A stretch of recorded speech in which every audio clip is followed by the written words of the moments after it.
સિંગવડ તાલુકાના મંડેર સહિત સમગ્ર જિલ્લામાં ગુજરાત વિદ્યાપીઠના વિદ્યાર્થીઓએ સરદાર પટેલની 150મી જન્મજયંતિની ઉજવણી કરાઈ। આ તારીખ 16/11/2025 રવિવારના રોજ સાંજે 5 કલાક સુધીમાં મહાત્મા ગાંધી દ્વારા સ્થાપિત ગુજરાત વિદ્યાપીઠના ધ્યેયમાં ગ્રામ સમાજ જીવનની પ્રાથમિકતામાં સાથે ગામડું, ખેતી, પશુપાલન, સ્વાવલંબન અને ગ્રામ પોશાક વ્યવસાય તથા પ્રાકૃતિક ચિકિત્સા પદ્ધતિનો સમાવેશ થાય છે। આ ધ્યેયની પરિપૂર્તિ માટે વિદ્યાપીઠના પૂર્વ કુલાધિપતિ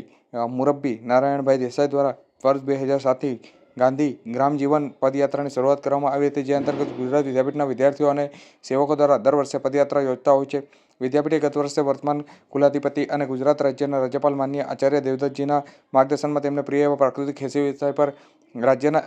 16,000 ગામોમાં 3 દિવસીય ગ્રામ સંપર્ક તેમજ 3 જાગૃતિ પદયાત્રા એમ 6 દિવસીય કાર્યક્રમનું આયોજન કરાયું હતું। આ વર્ષે ગુજરાત વિદ્યાપીઠના ધ્યેય અને ગાંધીજીના રચનાત્મક કાર્યક્રમોને ધ્યાનમાં રાખી અને સ્વાવલંબી ગામ થકી સર્વાંગી વિકાસ તરફની લક્ષ્ય રાખી અને ગુજરાત વિદ્યાપીઠે આ વર્ષે સ્વદેશી સ્વાવલંબન સ્નાતક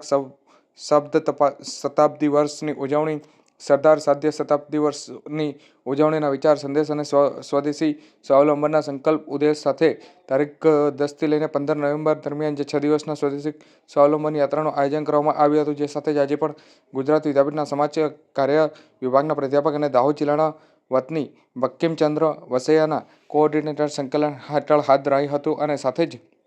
સમગ્ર દાહોદ જિલ્લાની ગ્રામ જીવન યાત્રા સફળતાપૂર્વક સંપન્ન બનાવવામાં આવી હતી। આ ગ્રામ જીવન યાત્રા ગુજરાત વિદ્યાપીઠના આ વિદ્યાર્થીઓ કે જેઓને મૂળ વતન દાહોદ જિલ્લો છે, તેઓ 150થી વધુ વિદ્યાર્થીઓ, તેઓ શૈક્ષણિક અને બિન શૈક્ષણિક સેવકો, જે કહી શકાય કે દાહોદ જિલ્લાના 11 તાલુકામાં જિલ્લાની કુલ 450થી વધુ માધ્યમિક અને ઉચ્ચ માધ્યમિક શાળાઓમાં મુલાકાત કરી હતી અને શાળાના વિદ્યાર્થીઓ અને શાળાના શિક્ષક મિત્રોની સાથે તેમની ગ્રામ જીવન યાત્રાનો વિચાર કરી અને સંદેશ આપણા વડાપ્રધાન નરેન્દ્ર મોદી દ્વારા પ્રેરિત આત્મનિર્ભર ભારતને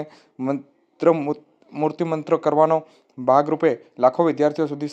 સ્વદેશીનો સંકલ્પ વહેતો કર્યો હતો, જેની માહિતી આજ રોજ સાંજે કહી શકાય કે જે 5 વાગ્યા સુધીમાં માહિતી વિભાગ દ્વારા આપવામાં આવી હતી।